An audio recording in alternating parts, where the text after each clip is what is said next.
চাওক, এতিয়া তেওঁ বিৰোধী দলৰ দলপতি, তেওঁৰ মৰ্যাদা বহুত ওপৰত। তেওঁ মোতকৈ বেছি বিধানসভাৰ নিয়ম কানুন জানে বা জানিব লাগে।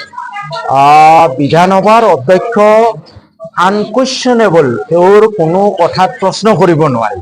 কিন্তু বিৰোধী দলৰ দলপতি হৈ যদি বিধানসভাৰ অধ্যক্ষৰ মৰ্যাদা হানি কৰে, তেতিয়াহ'লে মই ক'ব লগা কৰিবলগীয়া একো নাই।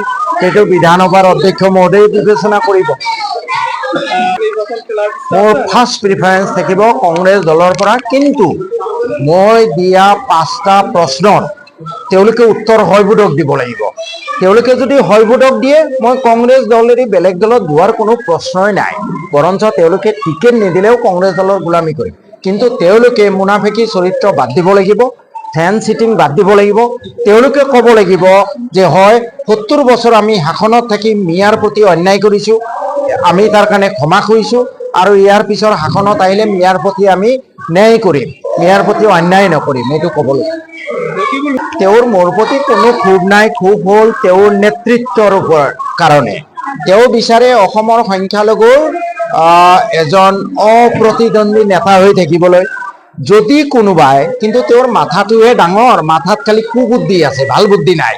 যেতিয়া দেখে বিধানসভা বা অন্যান্য ক্ষেত্ৰত মাইনৰিটিৰ ইছ্যুবোৰ ৰেইজ কৰি মোৰ জনপ্ৰিয়তা অলপ বাঢ়িছে, তেতিয়া ৰকিবুলৰ গাৰ জ্বলন আৰম্ভ হয়, আৰু তেতিয়া তেওঁ সেইজন মানুহকে হত্যা কৰিব বিচাৰে। প্ৰব্লেমটো তাতে, অন্য একো নাই।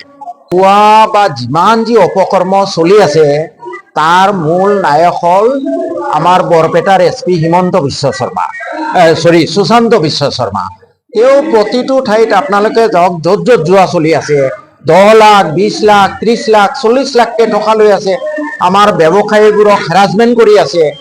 মোৰ এতিয়া মুখ্যমন্ত্ৰী হিমন্ত বিশ্ব শৰ্মালৈ প্ৰশ্ন কৰিওতো আপোনাক লাভ নাই। মোৰ সন্দেহ হয় যে হিমন্ত বিশ্ব শৰ্মাই এই অঞ্চলটো, বৰপেটা জিলাখনক লুটিবৰ কাৰণে সুশান্ত বিশ্ব শৰ্মা তেওঁৰ ভায়েকক পঠিয়াইছে। আৰু হিমন্ত বিশ্ব শৰ্মাই ইমান ডাঙৰ ডাঙৰ লেকচাৰ মাৰে।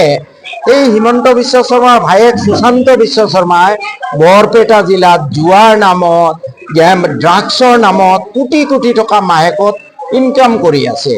গতিকে এইটো আপোনালোকে হিমন্ত বিশ্ব শৰ্মাকে সোধক। ইয়াৰ মূল, এই জুৱা খেলৰ মূল কেপ্টেইন হ'ল SP, বৰপেটাৰ SP সুশান্ত বিশ্ব শৰ্মা। এতিয়া সুশান্ত বিশ্ব শৰ্মা ৰজাৰ ভায়েক, গতিকে কোনে একো ক'বলৈ সাহস নাপায়। আৰু তাৰ কাৰণে দায়ী আমাৰ মিয়া কিছুমান, 200টা মিয়া দালাল আছে এই সুশান্ত বিশ্ব শৰ্মাৰ ভৰি টিপা, সুশান্ত বিশ্ব শৰ্মাক মদ যোগান ধৰা। প্ৰথমে মিয়া সমাজে এই জুৱা বন্ধ কৰিবলৈ হ'লে মিয়াৰ দালাল কেইটাক মাৰিব লাগিব। তাৰপিছত সুশান্ত বিশ্ব শৰ্মাৰ বাপেকৰ সাহস নহ'ব মিয়া অঞ্চলত গৈ দালালি কৰিবলৈ। মিয়া সমাজ যদি সঁচাকৈ জুৱা আদিৰ পৰা উদ্ধাৰ হ'ব বিচাৰিছে, মিয়া অঞ্চলৰ 200টা দালালক কালিৰ পৰা পিটন আৰম্ভ কৰক। এই সুশান্ত বিশ্ব শৰ্মাক কোনে পইচা দিয়ে? মিয়াৰ দালালে দিয়ে। সুশান্ত বিশ্ব শৰ্মাক গৈ পইচা নোখোজে নহয়।